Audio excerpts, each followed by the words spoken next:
Following weeks of pressure, the Prime Minister finally calling this Royal Commission into anti-Semitism and social cohesion. It's going to be led by the former High Court Justice Virginia Bell. It's got 4 key objectives. We've been running them through for you today: tackling anti-Semitism, law changes, looking into the circumstances of the attack and advising on what more needs to be done for social cohesion.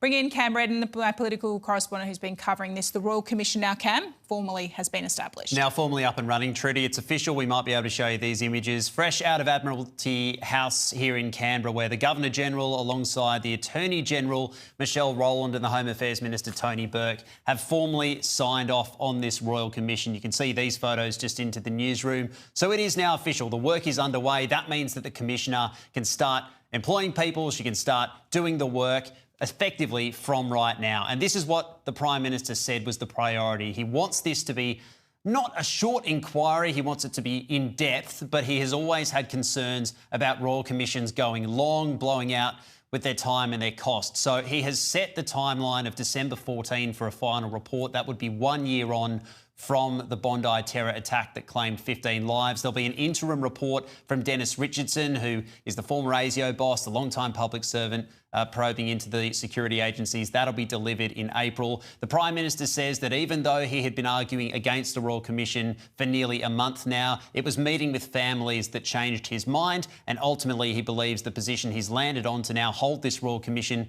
is the right one. This is actually record time for ever calling a Royal Commission. We wanted to make sure as well that we had a full announcement, not a half one, a Royal Commissioner, terms of reference that have been agreed. I've spent many hours sitting down line by line with the community, with legal experts as well. It's about Australians who want to see course correction, a government that responds in the national interest, because he gave us a litany of excuses about why this Royal Commission could not happen. One, then another, and all of those excuses unravelled. But it is a day to recognise the advocacy of Australians. While the New South Wales Royal Commission won't proceed, Sky News can reveal the Prime Minister has now personally written to all state and territory leaders asking them to be involved in this Royal Commission process and to support it. Virginia Bell now able to do her work, and the anti-Semitism envoy Gillian Siegel has effectively offered her services to help in whatever ways required. She will be the master of what is looked at, and I am obviously yet to work with her, but I hope she will see me as a resource. Cam Redden, thank you for the latest. I want to bring in now the Assistant Minister to the Prime Minister, Pat Gorman, who joins me from Perth. Pat, can you explain why did it take so long for the Prime Minister to read this national mood for a federal Royal Commission? Well, Trudy, we've always been focused on action. Since these horrific anti-Semitic terrorist attacks happened at Bondi Beach on the 14th of December, the government's been focused on acting. That's what we sought to do in our immediate response to make sure we were helping our national security agencies in terms of the work that needed to be done. Immediately after that, you had the work that was done to both respond to the special envoy to combat anti-Semitism, and then the work to establish the Richardson Review. We've continued to find ways to act, and this is more action. I welcome it. I think it's been broadly welcomed across Australia in the last 24 hours. I know for my electorate here in Perth, which has the 3rd largest Jewish community in Australia, it has been warmly welcomed, and I've received those messages today. It's the right path forward, and it's the right way to hold a Royal Commission, to make sure that we get some answers early, some by the 30th of April this year, before we even get into the budget, then the rest within the year since these horrific attacks.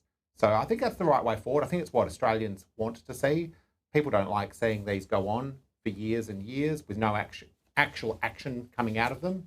And we've found a way to do that, which will mean that everyone from families to Jewish community leaders to national security experts, everyone can have their say through the Commission, and we can get a path forward.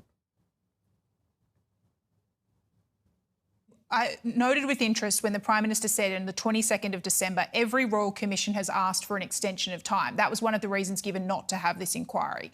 Has the Prime Minister sought an assurance from former Justice Bell that that won't be the case this time around, that there won't need to be an extension?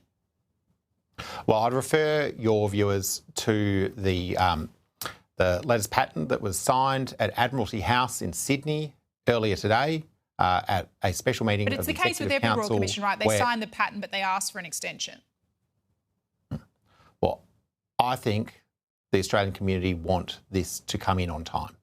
I think that's what is expected of the Royal Commissioner. It's what's expected of all those who work for it within the special unit that helps with Royal Commissions within the Attorney General's Department. And I think it's what's expected when we're going to, as has just been announced on your program, reach out to the states to get their support and participation in this Royal Commission, to do it in a way where we get it done in a reasonable time frame. I think that's a good expectation to put on the Royal Commission.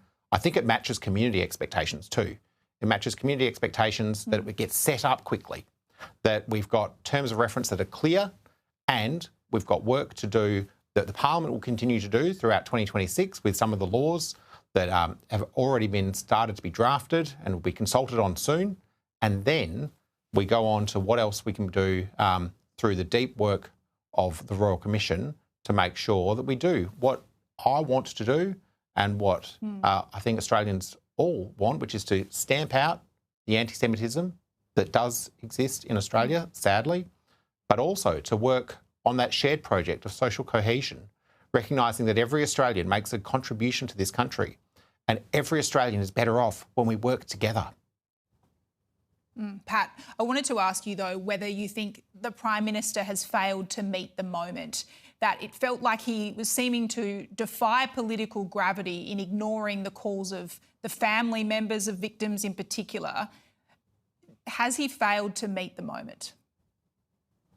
I think what you've got in Prime Minister Anthony Albanese is someone who is incredibly committed to listening and then acting, and to making sure that you have all of the views that need to be put forward, and that when we announce something, it's not just a thought bubble, it's a complete package.